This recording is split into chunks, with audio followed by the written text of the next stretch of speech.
Once again welcome back to Code News. तो इस video में डिस्कस करने वाला हूँ ए प्लस के बारे में, जिसका मतलब होता है रीड करना, राइट करना और अपेंड करना।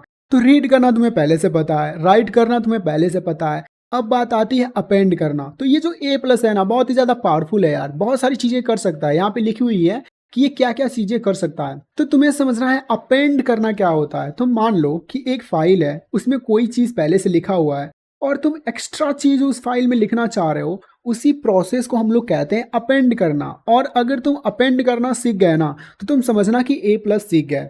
तो यहाँ पे मैंने सिंटैक्स पहले से लिख रखा है और फाइल को क्लोज भी करना होता है लास्ट में, तो वो भी मैंने पहले से लिख रखा है। कुल मिला जुला के ये बॉयलर प्लेट कोड है। तो आई थिंक तुम्हें समझ में आ रहा होगा, इसमें कोई समझाने वाली बात नहीं है। तो एक चीज़ मैं तुम्हें समझाना चाह रहा हूँ कि जब भी हम लोग ए प्लस का यूज़ करते हैं और यहाँ पे एक फाइल का नाम देते हैं, भले ही फाइल यहाँ पे नहीं भी बनी हुई हो और मैं इसको एग्जीक्यूट करूंगा, तो इस नाम का फाइल यहाँ पे बन के आ जाएगा। तो कहने का मतलब ये है, ए प्लस का यूज करके तुम फाइल को बना भी सकते हो। तो ये खास बात है, तुम ये चीज दिमाग में रखना। तो इसके बाद से मैं तुम्हें एक चीज और बताने वाला हूँ, रीड करना। ठीक है, तो रीड करने से पहले ये जरूरी है कि तुम राइट करना सीख जाओ, क्योंकि फाइल बनाना तो तुम सीख गए। तो राइट करने के लिए तुम्हें पहले से पता है तुम्हें क्या करना होता है कि ऐप प्रिंटफ लेना होता है और ऐप प्रिंटफ करके और जो भी चीज़ उसमें लिखना है, जैसे कि तुम मेरा नाम लिखना चाह रहे हो और मैंने अपना नाम लिख लिया यहाँ पे। और जैसे ही मैं क्या करूँगा, इसको एग्जीक्यूट कराऊंगा ना, तो इस फाइल में तुम जाके देखो मेरा नाम यहाँ पे पहले से लिखा हुआ है। और एक चीज़ तो तुम सीख गए यार, कि इस फाइल में जो अभी अभी हमने बनाया, उसमें तुम कोई भी चीज़ को राइट करना तो तुम सीख गए। अगर तुम राइट करना सीख गए तो कम से कम तुम समझो 20% चीज़ें सीख चुके हो। और पहले ही तुमने ए प्लस का यूज़ करके ये फाइल बनाना भी सीख लिया, मतलब तुम अभी तक 40% चीज़ें सीख चुके हो। अब तुम्हें सीखना है अपेंड करना। अपेंड कब होगा? जब एक फाइल पहले से बनी हुई होगी, मतलब बनी हुई है, तुम देख लो। और फाइल में कोई चीज़ लिखी हुई है, मतलब लिखी भी हुई है, तुम ये भी देख लो।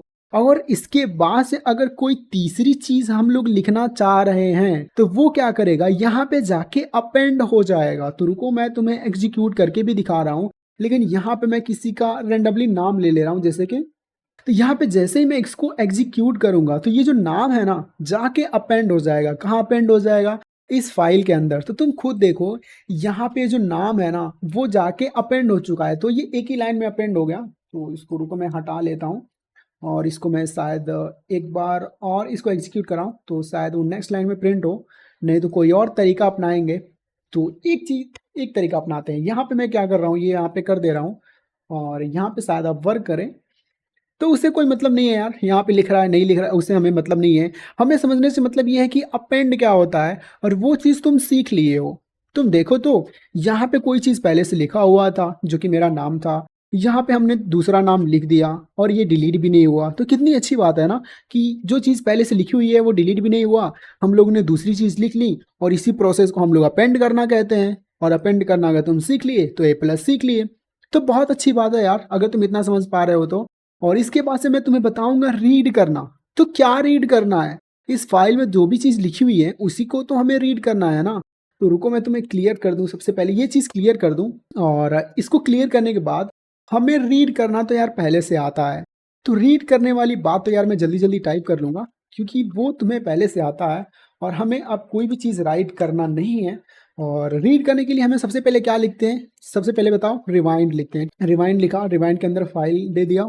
और उसके बाद हम लोग क्या करते हैं, एक करेक्टर लेते हैं। करेक्टर के अंदर एक बफर वेरिएबल लेते हैं, उसका कोई भी साइज दे देते हैं, जैसे कि मैं यहाँ पे 200 दे दे रहा हूँ। और उसके बाद से एक वाइल लूप लेते हैं। वाइल लूप के अंदर हम लोग क्या करते हैं, एक एफ गेट्स लेते हैं। एफ गेट्स क्या लेते हैं, स्ट्रिंग लेते हैं। और स्ट्रिंग के अंदर हम लोग 3 चीज़ पास करते हैं। पहला बफर का नाम, उसके बाद से बफर का साइज दो की 200 है, और तीसरी चीज़ ये है, हम लोग फाइल दे देते हैं। तो 3 चीज़ तो मैंने दे दिया।